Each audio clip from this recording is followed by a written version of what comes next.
కీర్తనల గ్రంథం 11వ అధ్యాయం 7వ వచనం.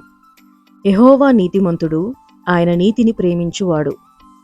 దేవుని నీతి వేరుగా, ఈ లోకానుసారమైన నీతి వేరుగా ఉంటుంది.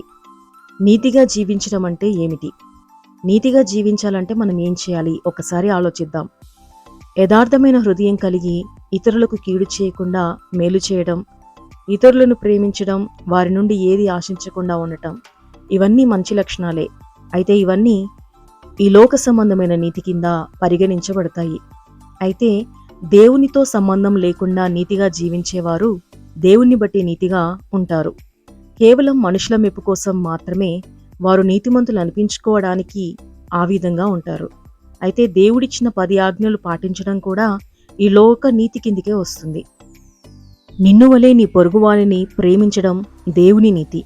ఒక ధనవంతుడైన యవనస్తుడు 10 ఆజ్ఞలన్నీ పాటించినప్పటికీ దేవుని ముందు అతడు నీతిమంతుడు కాలేకపోయాడు. దేవుని నీతి ప్రకారం అతని ఆస్తిని బీదలకిమ్మని యేసు చెప్పాడు. కానీ అతడు దానికి ఒప్పుకోలేకపోయాడు. అతడు మనుషుల ముందు తప్ప దేవుని ముందు నీతిమంతుడు కాలేకపోయాడు. మీరు మనుషుల ఎడల నీతిమంతులని అనిపించుకున్నవారు గాని దేవుడు మీ హృదయములను ఎరుగును అని లూకా సువార్త 16వ అధ్యాయం 15వ వచనంలో వ్రాయబడి ఉన్నది. మనం ఏర్పరచుకున్న చట్టాలకు భయపడో, మనుషుల మెప్పు కోసమో నీతిగా జీవించడం దేవుని దృష్టిలో నీతి అనిపించుకోదు. దేవుణ్ణి నమ్ముటను బట్టి మనం నీతిమంతులుగా తీర్చబడతాము. అబ్రహాము దేవుని నమ్మెను, అది అతనికి నీతిగా ఎంచబడెను. రోమీలకు రాసిన పత్రిక 4వ అధ్యాయం 3వ వచనంలో ఈ మాటను మనం చూస్తాము. మనం దేవుణ్ణి బట్టి నీతిగా జీవించినప్పుడు మాత్రమే దేవుని దృష్టి మన మీద ఉంటుంది. నోవాహు దేవుణ్ణి బట్టి నీతిగా జీవించాడు కాబట్టే అతని కుటుంబం అంతా కూడా భయంకరమైన విపత్తు నుండి రక్షించబడింది. దేవుని బట్టి నీతిగా జీవించిన లోతు కూడా విపత్తు నుండి తప్పించబడ్డాడు. పేతురు రాసిన 2వ పత్రిక 2వ అధ్యాయం 7వ వచనంలో ఇలా వ్రాయబడి ఉంది: దుర్మార్గుల కామ వికారయుక్తమైన నడవడి చేత బహుబాధపడిన నీతిమంతుడగు లోతును తప్పించెను. అదేవిధంగా దానియేలు నీతి సింహముల బారి నుండి అతడిని కాపాడింది. శద్రకు, మేషకు, అబేద్నెగోల నీతి అగ్ని యొక్క సహజ లక్షణాన్నే మార్చివేసింది.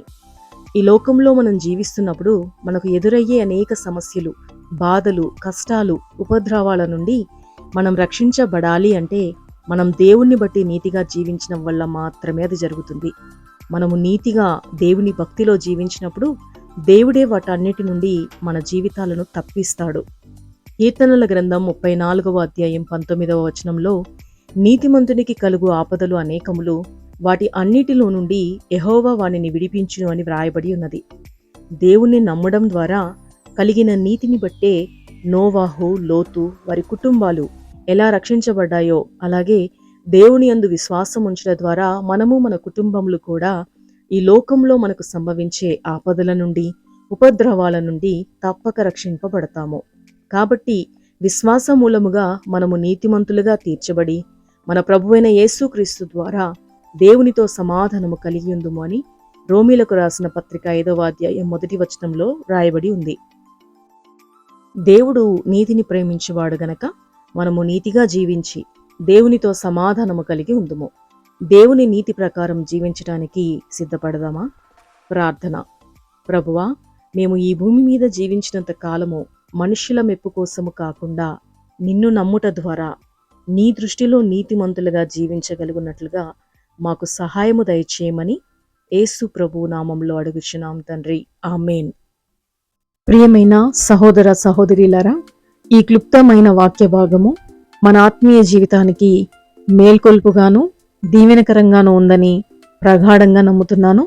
తప్పక ఈ వీడియోని లైక్ చేసి, షేర్ చేసి, మన ఛానల్ని సబ్స్క్రైబ్ చేసుకుని పక్కనే ఉన్న బెల్ బటన్ యాక్టివేట్ చేసుకోగలరు.